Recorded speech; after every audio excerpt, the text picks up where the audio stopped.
Hi, everybody. Happy Earth Day to us and the Earth. May we all live in harmony with it and with each other. That's my wish on Earth Day. It's my wish every day. So, this is the Creativity Show. I'm Clare Cooley, and today we're going to be celebrating that the 18 flower stencils are in a big and in a small version been shown, been turned into fine art, art to wear, home decor, decorations, note cards, and we're going to show you that in a quick little 4-minute video of 94 different items that the flower stencils were used, from a scarf to kimonos to note cards and decor, as I mentioned. So we'll be showing you that. But first, let's show you this the white warbler on the red silk. And do we have a photo of that close up? That I did yesterday. I like to show a new example of, this is the warblers that I'm officially starting now. There's 26 warblers and wildflowers, so they'll be coming out one after another as stencil designs, as you can see here. And I like to show the jewelry because that's another form of creativity that I make out of things. Generally, I found the items that I make jewelry out of in rock shops over the years, sometimes in used stores, always frugal sources. Could A you lot step to of the people, left just a little bit? there we go. A lot of people donate things to me that they don't have a use for or time to use it. So I have lots of jewelry, lots of home decor, lots of outfits to share as we go with these virtual visit live streams. So today, like I've been doing and will continue doing it till we get to the end of my book, Incandescence, uh, we're going to be sharing pre-recorded stories that I read in my voice while I'm painting. And today I'm going to start the warblers. So let's show this warbler being painted yesterday, Bo. It is now showing.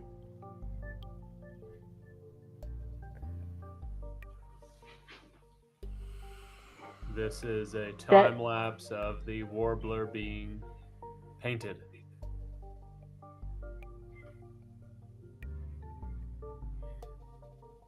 That is definitely speeded up a bit, but not much.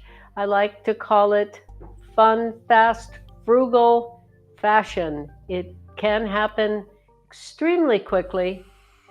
And Yeah, this took about 3 minutes to do in real time. in real time, it was 3 minutes. And then you have a one of a kind art to wear. No one else will have the same thing to wear or to make as a gift. And the same stencils can be used for note cards or wall friezes or scarves, decor. There's so many uses for them, which is why stencils is what I've been focusing on and sharing, because it's a great way to step into to increase our connection to our imaginations, our confidence to express our creativity, and our courage to share it. The stencils are a great way to begin. So yes, I hear the Tibetan bell. DB Catalyst on YouTube said, "Happy Earth Day." Thank you very much. Happy Earth Day to you and to everyone, and especially Mother Earth.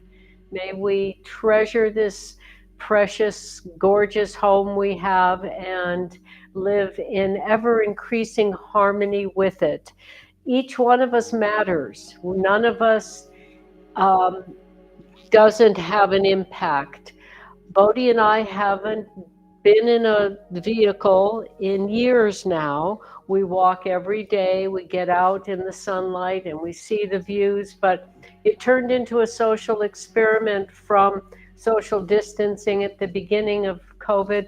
We realized that we really don't need to go anywhere our feet can't take us. Now, I'm not saying I'm not going to get in a vehicle for the rest of my life, but it has been years now and I'm happy. And what I realized is I was attached, maybe even addicted to driving, as many of us are.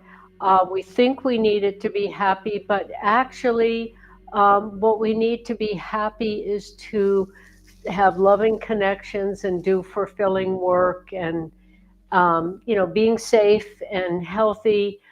Those are things we need, but driving isn't part of that. Now, I know I work at home, and so does Bodhi, my son. So we are very grateful we have this situation. I've always done my art at home instead of driving to a studio, and now we made a studio in across our backyard in our garage is an art video studio where I can even skate dance. So I like to keep it not having to drive any more than is necessary. And most of us could eliminate some of the driving and do something more productive with our time, being settled and creative and introspective. So let's hope there's more and more of that, including in my life. So now let's show the 94 examples of the flower stencils that we're celebrating today, that completion of this phase of the 18 stencils, that maybe you could talk about how they can get these while we're looking at this. Yeah, you can find each and every one of these stencils and more on patreon.com/Clare Cooley. The link is at the bottom of the video right now. Patreon.com/Clare Cooley. You can buy them separately for $3 a piece, or you can become a member for $5 a month, and you get all of them for free included with that membership fee. And there's no commitment, so you can cancel anytime. You can get them for $3 pop on the computer, or if you go through the iPhone app, it costs a little bit more. But again, I would recommend going for the $5 a month membership fee. You'll get access to all the things she puts out on Patreon, and I think it's a really great deal, and it's a good way to support the work. And these are high quality, scalable vector graphics files that you can size and shape to any size, for note cards or for larger works, and then cut them on your stencil cutter of choice, or print them out and cut them by hand, trace them. And as you can see, there's so many uses for these beautiful stencils, and there's a bunch already on the Patreon. They're all botanicals at this point, but the next ones that are coming are her warbler and wildflowers, and she's got a bunch of different kinds. Yeah, thank you, Bodhi. Yeah, so the flowers, there'll be 18, and they'll be all out on Patreon very soon, all 18. And then the warblers and wildflowers are 26 in that series. And then I'm going to be moving on to cranes, and I think there's 12 crane designs, and I'm just going to keep going till all nearly 300 stencil designs are out there as options for you to use any way you like to enjoy your creativity, the fun, fast, frugal way to home decor, art to wear, fine art, paper, anything you want to do with them. I've done furniture, platters, vases, so many things. So the next thing I'm going to show you is a practical thing. can we have this camera on so I could show here on the table how I actually hung those cards. So first, here's a card. So all I did was take the double stick tape and across, and then take a paper towel so you don't get it messed up, but you rub it so it's stuck to this board. That is what we have. This piece of melamine is what's above the doorways in that entryway. And then I took well, this was Bodhi's idea. So it's always great to have somebody that thinks differently than you to help us through our design questions and issues, so we can make things that we didn't think of. I had a more complicated way of hanging the cards on this melamine, and he said, well, what about, a hook? So I took a regular paper clip, opened it up, and made it into this shape. And the reason it's this shape is it goes over, and the tape goes first, it's on the card, and first it goes through here, and then I bend it back and go over so that so it doesn't pull out with the weight. So one paper clip, 2 strips of double stick tape, I use this big packaging tape, taped on the back of the card, and then hang it on the melamine. Simple as that. So I thought that was worth showing you. Now let's, can you come out? Oh, thank you. So yes, go ahead. Michael B. said, love to see your penguin. It's coming up. The penguin is coming up. It's after one of the stories that we'll be sharing today in a couple minutes here. Can you come out and show the warblers before we start the painting and story time? But before we go into the painting story time, I'd like to say that as a creativity coach, since my 20s, I've been helping people connect with their creativity. And one of the things that's extremely important is to celebrate every completion. And so I completed putting all those flowers up in that entryway, so it's just vibrant spring in there without being too busy, because putting it above the molding to the doorways allowed 53 different flower stencils to go in there without it feeling crowded. So I want to celebrate getting the flower stencils out there to you and up here in the Emerald Lady. So, woo, yeah! So an Earth Day celebration. And I strongly recommend that when you complete something, no matter how small it may seem, it's important to stop and appreciate yourself for believing in yourself and putting the time into it. So, hooray for us. Now, here are the warblers. Here are the stencils that have, all the single warblers without the wildflowers are on this scarf I've already done the stenciling on, and they're across the top. And then here are some warblers with their wildflowers in this row here. So this is the one I used for this outfit I'm wearing today. And today, while listening to the stories, I'm going to pick another warbler and I'm going to put it on a t-shirt. So we have fancy and practical uses for our stencils. And So I think I'm going to go with this simple, everyday kind of wear t-shirt today.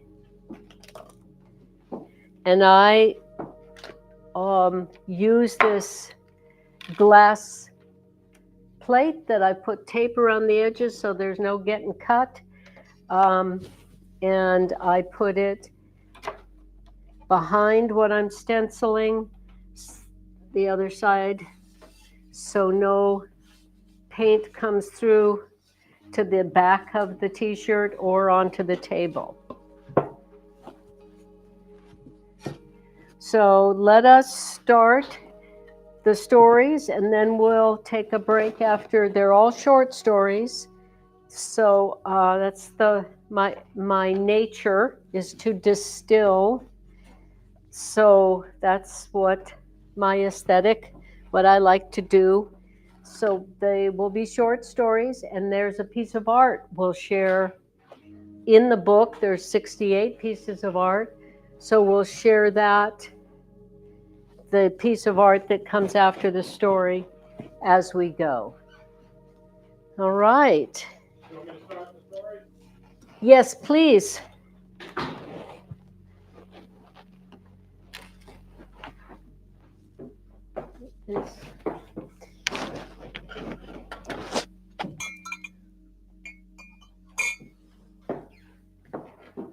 The light that shimmers at the edge of everything. My mother did not learn to swim, but wanted to face her fear of being in the water. She asked me to sprinkle her ashes at sea and celebrate her transformation, not mourn her death. At her memorial, I wore white to honor her wishes.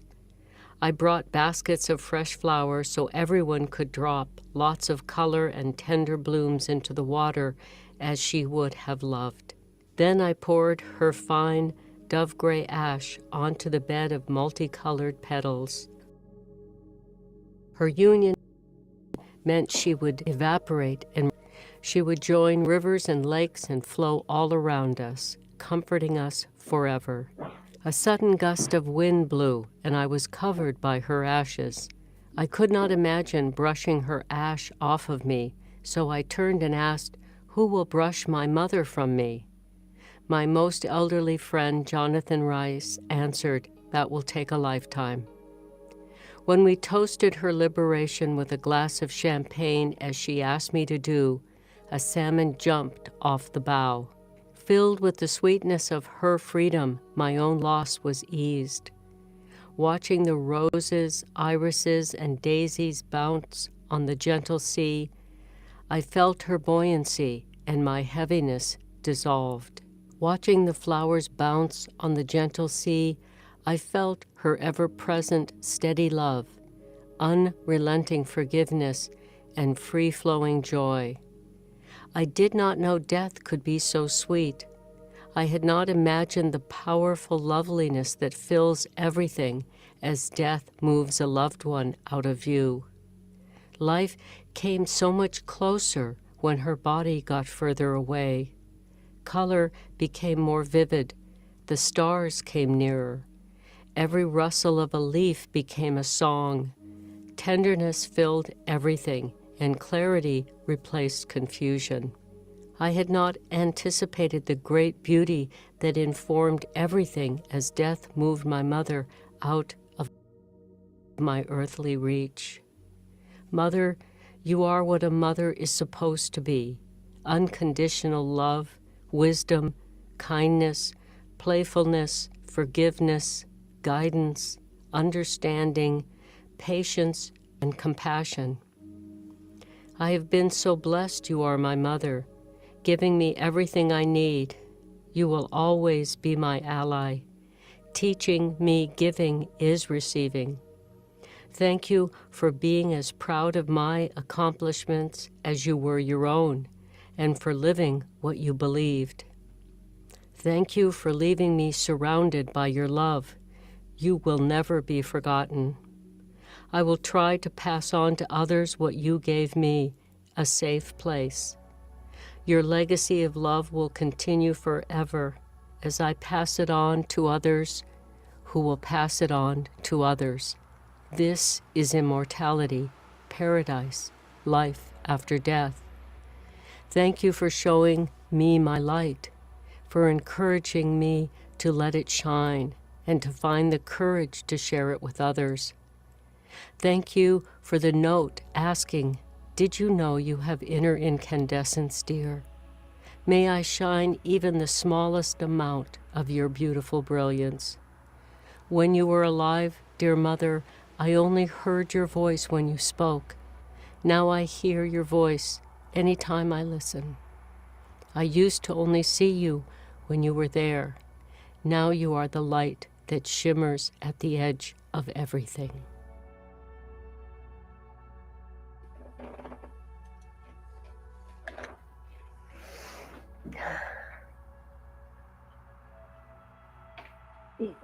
Is my mic on? It is. Well, even though that story is about my mother passing from life to death, it fills me with joy because it's true. I always feel her, and she asked me to celebrate her passing, not mourn her death, but celebrate her liberation from all worry, all difficulty, all strain. And so that's what has stayed with me. And, you know, I miss her smell and I miss hugging her and the sound of her laugh, but it's like I can still feel it and hear it, even though she's not physically here. She is, I have to admit, as here as she ever was in life. Nothing has faded.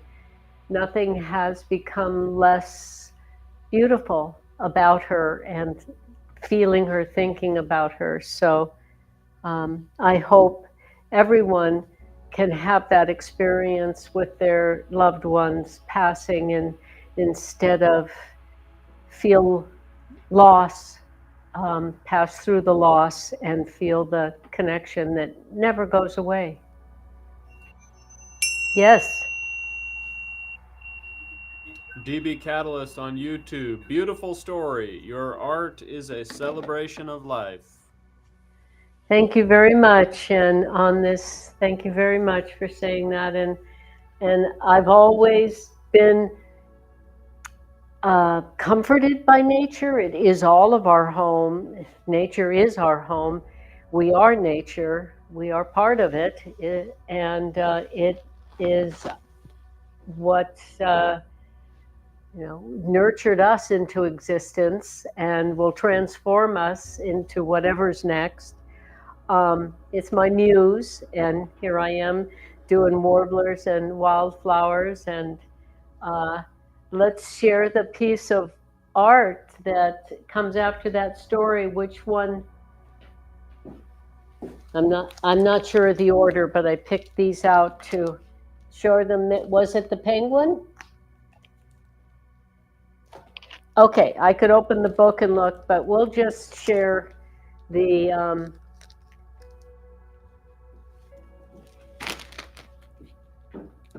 this is the Australian grebe, and it's in a glassine because we make these prints here at the Emerald Lady. It's an archival acid-free glassine on archival paper and acid-free ink and all that. So it's museum quality, numbered and signed, limited edition prints that Bodhi's Texpertise makes into prints here at the Emerald Lady, so we don't have to mark it up with another person making the print and another person selling them. So I'll just share the next piece of art too, because without opening the book, I'm not sure what came after, not that it matters, but here's penguin contemplating egg, and this is actually the father penguin. And I gave this original to the man that became Bodhi's father years later, before I knew this was the male penguin. So that was a bit of interesting mystical connection. So that's that. And then third story today is Prague, one of the 7 cities at sunset. And when Bodhi comes out later, we'll show the original on the wall behind me here. So, all right, we could go to the next story.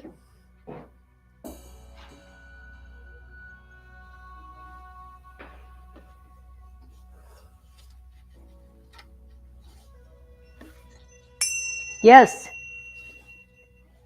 Michael B said, love it. Yes, that I love lots. Mom, too. Thank you, Michael and your mom.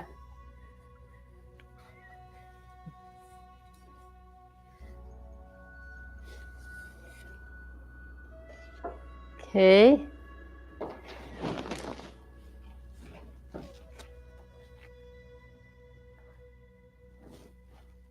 Hummingbird Heart. I awoke remembering a vivid dream of a woman with her 2 small children clinging to a steep, muddy mountainside.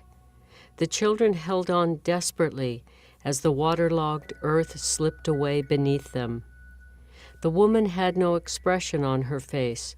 There was no light in her eyes. I laid on my belly at the top of the mountain, reaching down to them. The woman did not reach up. She appeared to have already surrendered to the destructive forces. Perhaps she understood if she moved, they would all fall. The children stretched as far as they could to reach my hands. As soon as I grabbed their tiny hands and pulled them to safety, I turned to the woman, but the wet earth had already enveloped her. It was as if she was not holding them up, but they were holding her up. The next day, my brother called saying our sister Catherine was in the hospital. Her 14-year-old son, who lived with me, and I booked tickets to go to her. I called her older son, who I had also raised but moved out at 18. I invited him to join us. I said, "This may be your last chance to forgive her while she is still alive." Her older son replied, "She does not deserve to be forgiven." "But you do not deserve to carry this hurt in your heart, even if that is true." He did not join us. My mother and I watched over her sons from the very beginning as best we could. After years of court battles, my sister never wanted to win, but only to fight. I was given guardianship by the court, and that battle ended. But she had so many other conflicts that her path was never peaceful. When we arrived at the intensive care unit, her heart had already been restarted twice and was beating as fast as a hummingbird heart at 200 beats a minute. Her son's questions stunned the doctors, who seemed to be used to people viewing death approaching in silent shock. He touched and examined his mother's body with loving scrutiny. He asked, "Why is her skin so gray? Why is there no light in her eyes? Why is her heart beating so fast?" Before the doctor could answer, he continued, "Mom, why didn't you take better care of yourself? Please don't go. God, don't take her. You already took my grandmother." He wept, and I held him while my brother stood silently by. Then I said, "Big sister, I wish it had not been so hard for you. I don't blame you for your pain. I've always wanted to say this, but you would not let me. I've always loved you, and I know you always loved me. You only pretended we were enemies." I wept, and he held me as my brother stood without moving or making a sound. "I wish we could have been friends. I know you appreciate me giving your sons a safe home. You can trust I'll watch over them.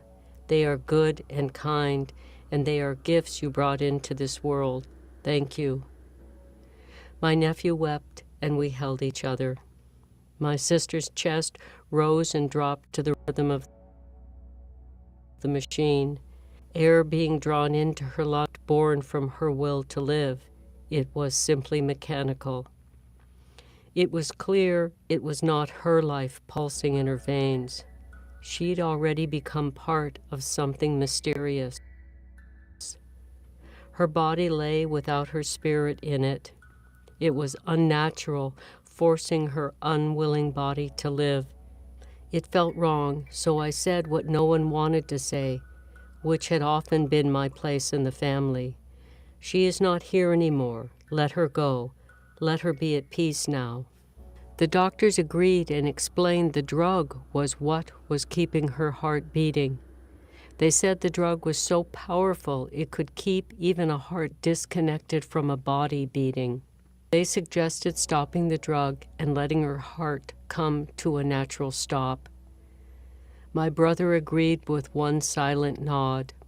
Her son said, "Grandma, take good care of my mom. She's coming to be with you now."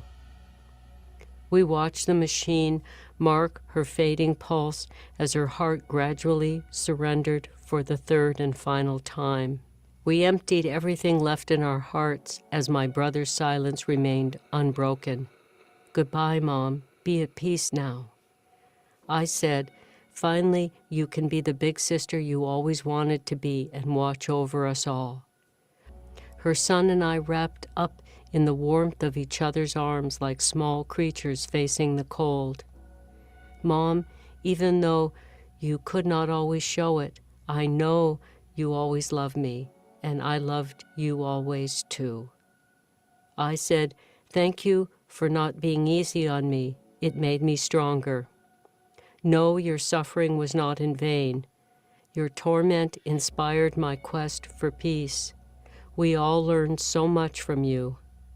I wish there had not been so much pain for you, but it taught me how important joy is."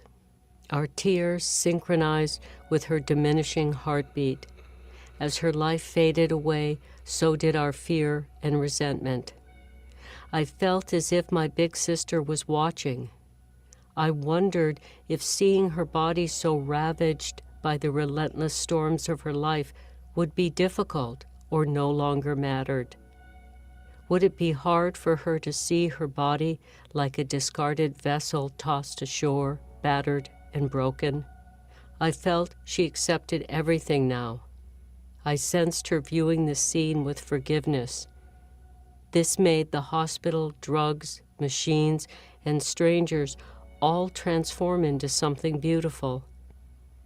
For the first time since we entered the hospital room, I noticed the room was filled with the softened faces of the nurses, doctors, and technicians gathered around us.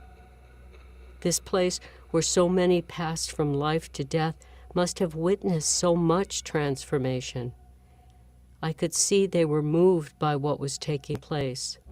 Her son and I gave each other the courage to resolve all our anguish and find forgiveness.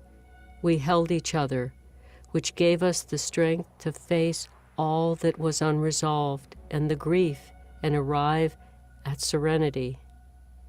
So many years of suffering my sister had endured and, at times, tried to pass to others, now in minutes transformed into acceptance.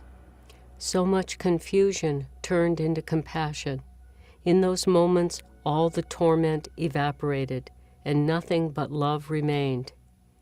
Even the priest who had come to give their final blessing did not speak.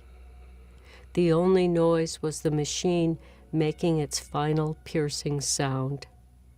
Her hummingbird heart slowed until it accepted the stillness of death, as we did. Months after my sister's death, I wrote this, and moments after I finished it, the phone rang. It was my brother calling to say what he never had before. I've been stuck in the grief over our sister's death. I was relieved he could finally speak of it, and hopefully acceptance and healing would follow. I understood then what I had suspected. It is not just my story, it is our story, the human story. We are all connected, and when any of us tell our story, it is everyone's story we tell.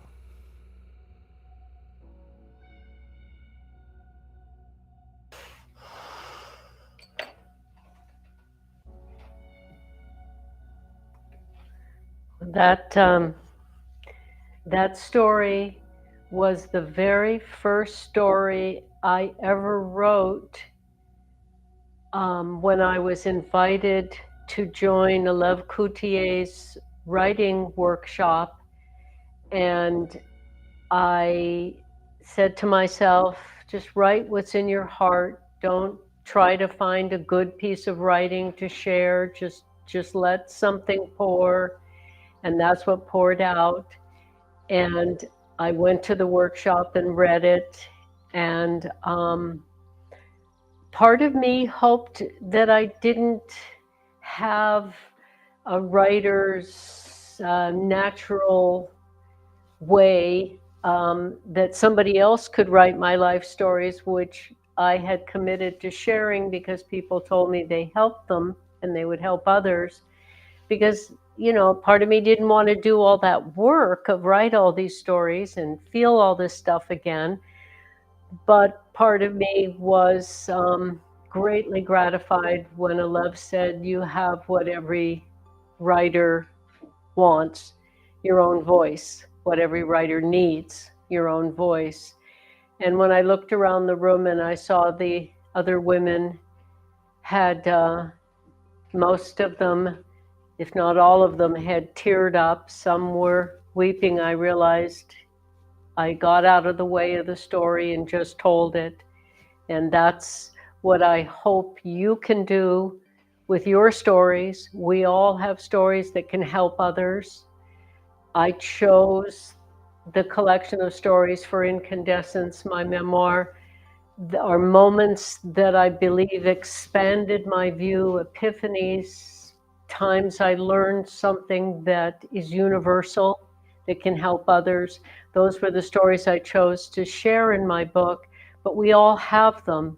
And whether we tell them or write them or paint them or dance them or sing them, that's what only you have that you can give the world. And I hope you do, because the world is better, richer, if any one of us shares our authenticity with the world. I hear the Tibetan bell. Hello? Yep, sorry, it took me a minute to get my microphone on. On YouTube, MMM said, I love your story. Thank you. Thank you for hearing me and appreciating. It did take courage. It still does, to share my truth.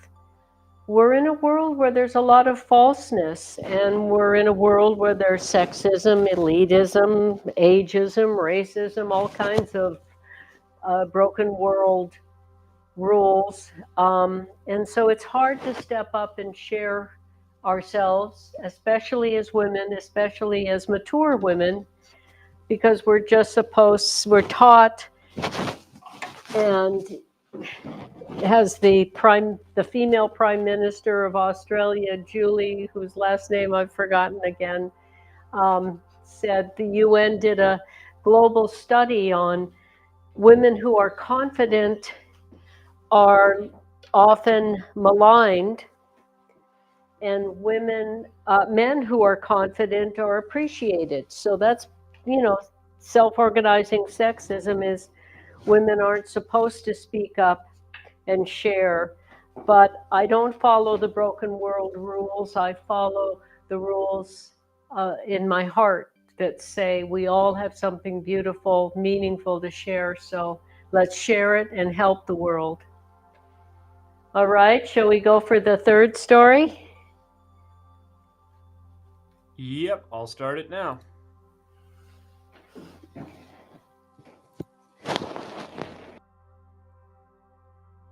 Waiting is worth waiting for. 20 years, 5 months, and 14 days ago, I watched my son like a butterfly emerging from its cocoon. For him to fly, I had to let go. Every day since that day, I have waited willingly for this day. Waiting can be worth waiting for, simply because it is the right thing to do. Since his birth, separation is the only thing we have shared. We have never heard each other's laugh, looked into each other's eyes, known each other's cry, but we know each other. Love crosses all time instantly and spans any distance without effort. The place my love for him lives is uncluttered with none of the details of everyday living. The space where love lives is simple and free.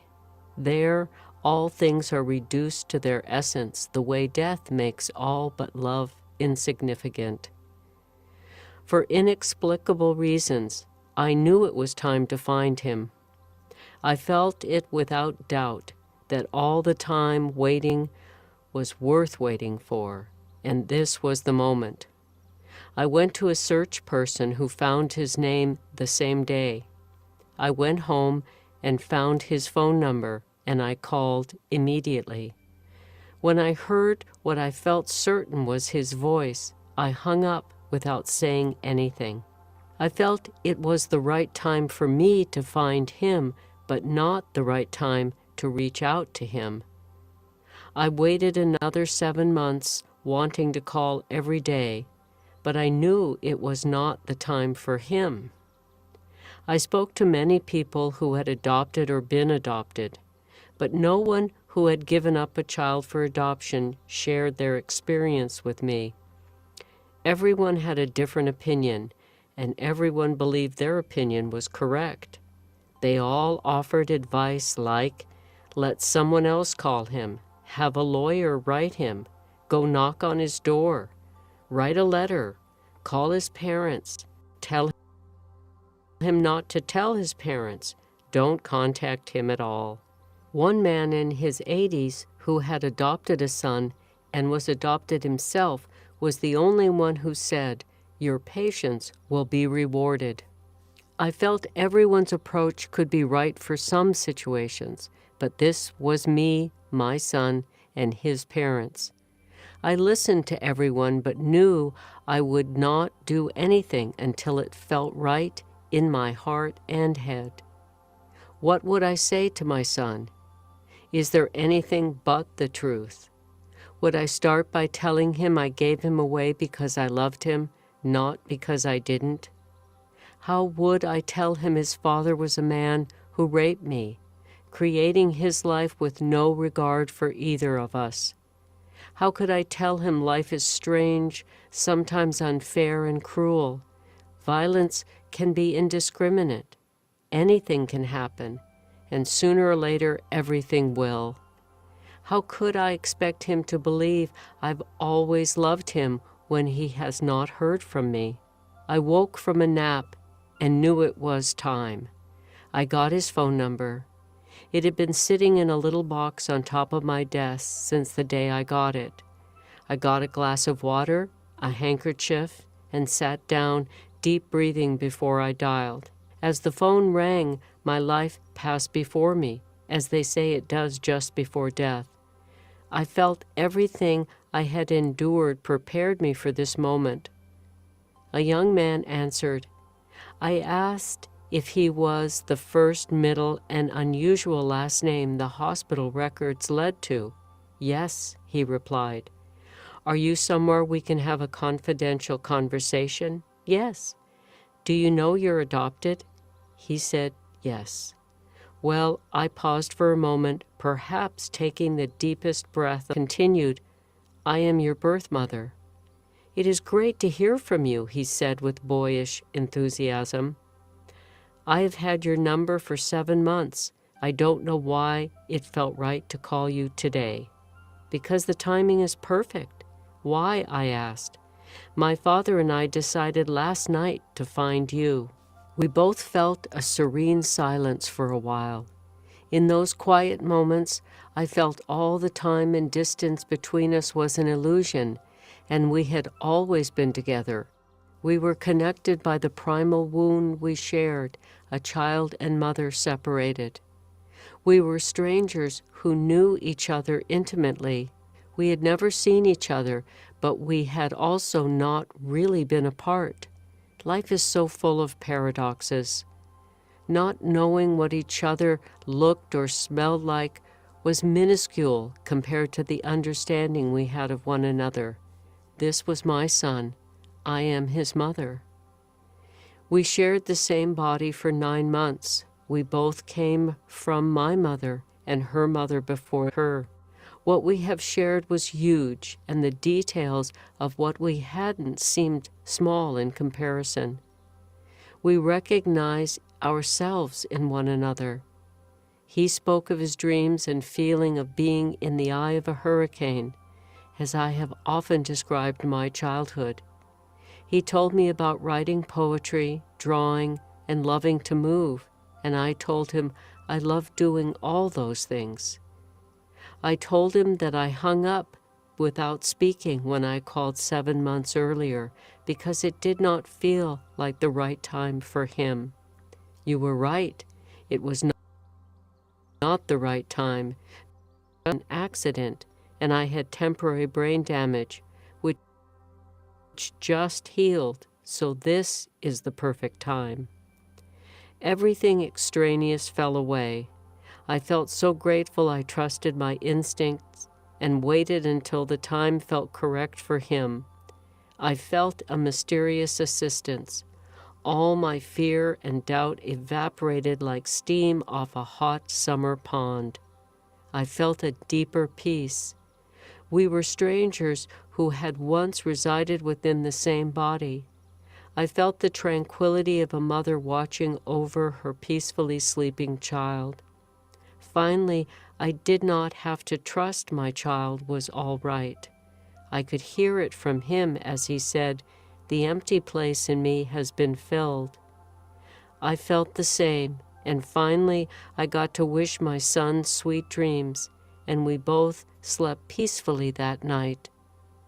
The older adopted man who adopted a son was right when he said, "Your patience will be rewarded," and I understood waiting is worth waiting for.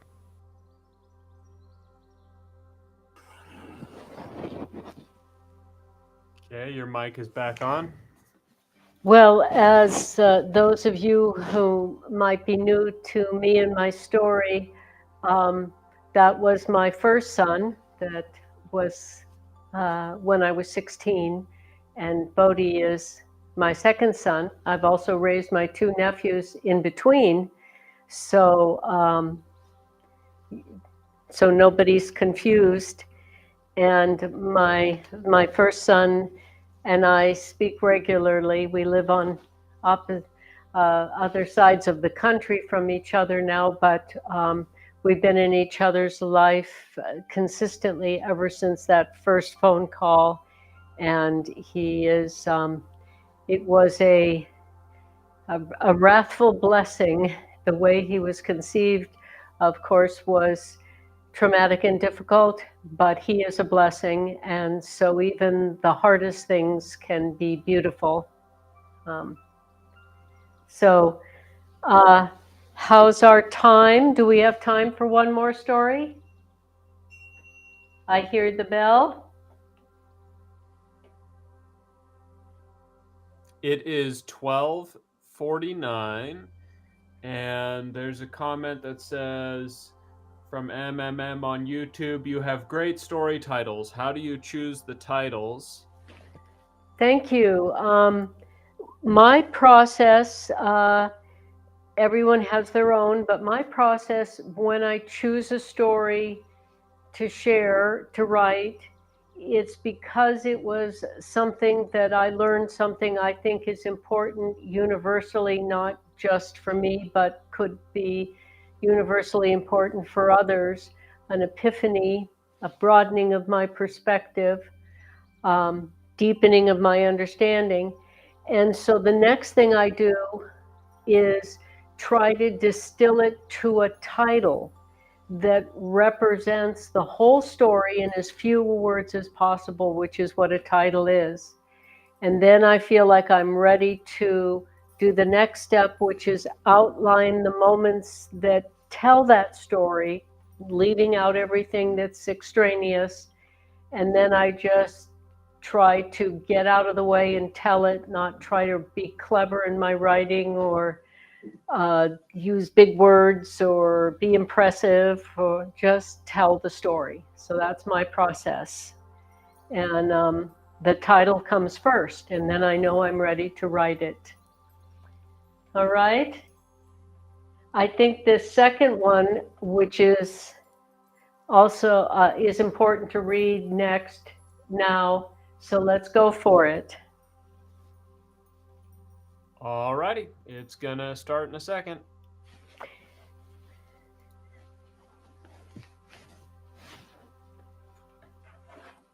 The Lavender Karate Gi.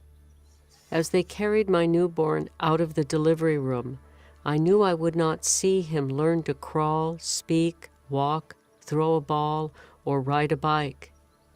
I would have no contact with him. I was barely 16 when I was raped and he was conceived. I could not protect him, as all children deserve to be safe. I was not safe. Knowing what I had to do did not make it easier, but it made it possible. A mother's love can endure whatever it has to for the child, even the excruciating suffering of being separated. It took all my strength I could summon to let him go. I knew I had to as soon as he could breathe on his own, or my resolve may weaken, and that was unacceptable.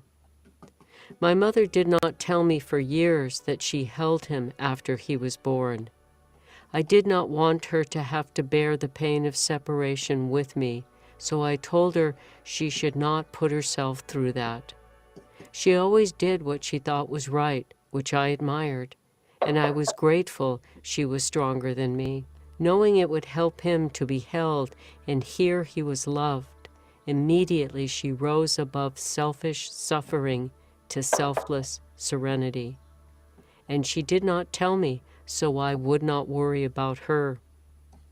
I had arranged with the county for parents who were able and good people. I came to understand that the attorney I went to did not do background checks on his clients. He would arrange an adoption for anyone who could afford to pay his fee. When I pointed this out to the attorney, he offered me money if I went through him, so I did not return. I went to the county adoption agency, where they checked out the couple to make sure they were safe and capable people. The first phone conversation with my son filled a dark, cold place with warm light for us both. During our second phone call, we talked of many things before he told me about his dream from the previous night. In the dream, he went shopping for a karate gi with his adoptive mother. He found a purple one and really wanted it, while his adoptive mother tried to talk him out of buying it. I said, "Right now I am wearing a karate gi that I bought at a used store and dyed lavender. This is the first time I've worn it in years." Neither of us was surprised that somehow we were connected. I asked him, "What were you doing on your last birthday?" He thought about it and answered, "I just knew I had to get some art. So I went to a poster store and bought Guernica, Picasso's painting of a bull."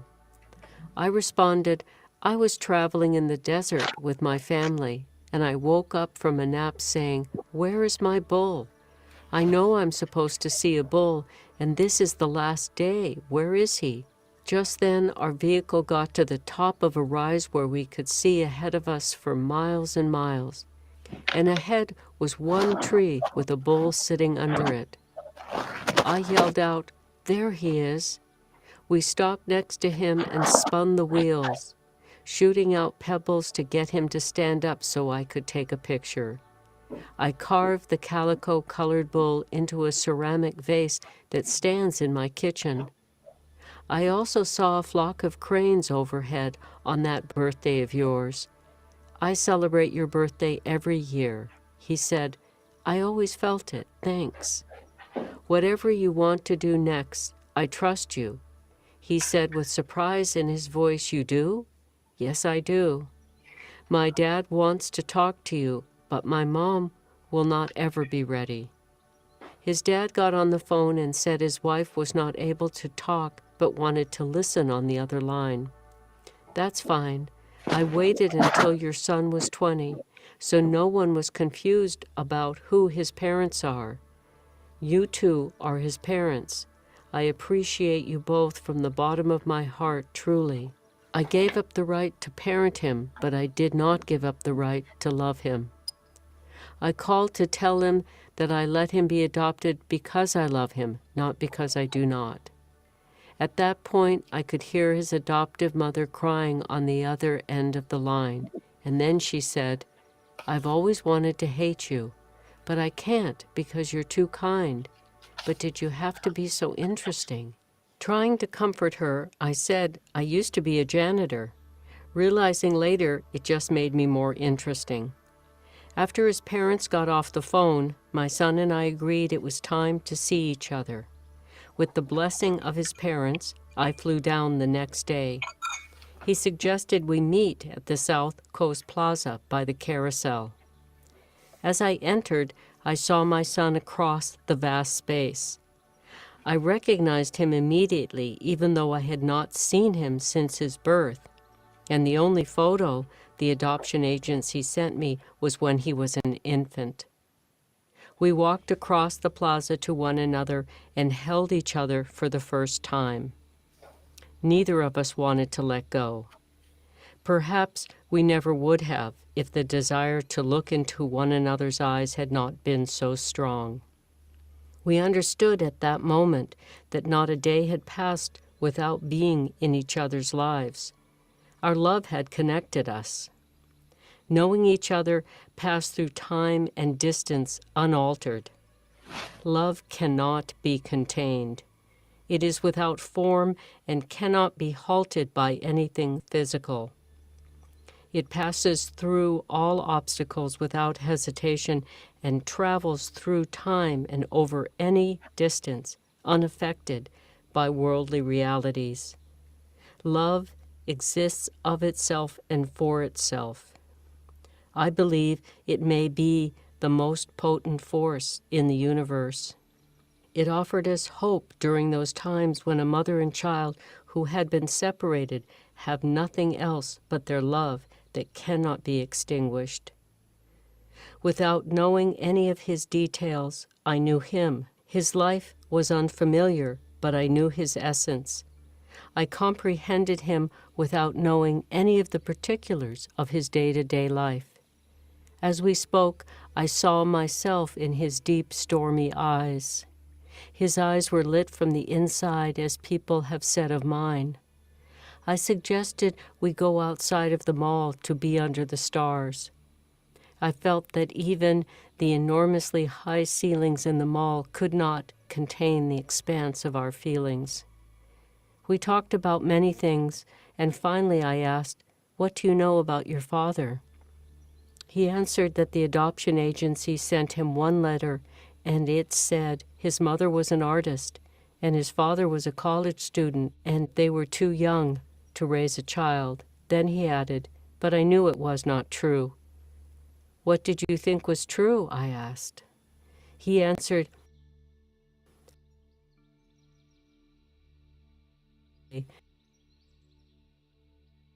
and I both. "Why do you think this? What have you been told?" He said, "Nothing other than the one letter the adoption agency sent me. But I felt it. I knew. And I figured it out." I did not know what to say. I did not deny it or confirm it, but my silence said it all. We were strangers who had once resided within the same body. As he spoke of dreams and feelings, I heard myself, and everything extraneous fell away in those moments, and only our spirits stood before each other. All things were beautiful and illuminated. Even the brutality of his conception transformed the gift of life. We understood that strong softness of each other's love, like the mysterious lavender karate gi.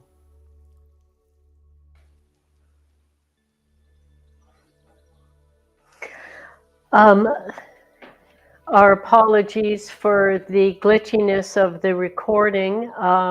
We will get all that worked out before the audiobook comes out and is released. The versions that are out now are the ebook and the print version in color and in black and white. But the audiobook, obviously, we have a little work to do to get that right. The part that disappeared was when I asked him, it disappeared in the audio, what do you know? He said to me, without any information from anyone, I know my father forced me on you and abandoned us both. Somehow he knew that. And, life is full of mysteries. And I think it is so, it's for everyone. And I think the more open we are to not having an explanation, some things are just mystical experiences, but just because we don't have an explanation doesn't mean it's not true. And I am open. And so perhaps I have and notice these mystical experiences where other people may overlook them, may be afraid to admit them. But I am very tuned in to what I would call spiritual synchronicity and the mysterious things that we can feel and know without explanation.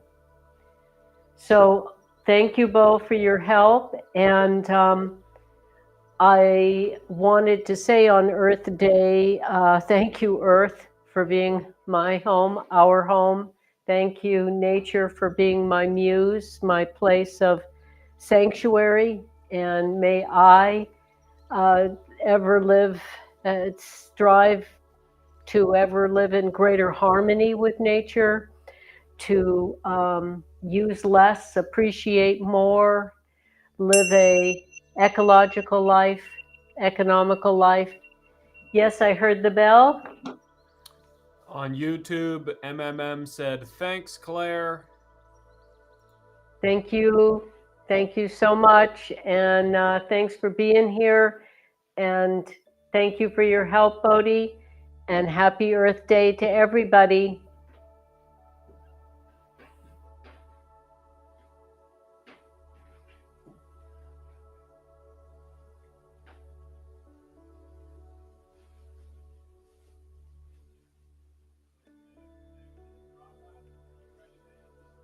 Yes?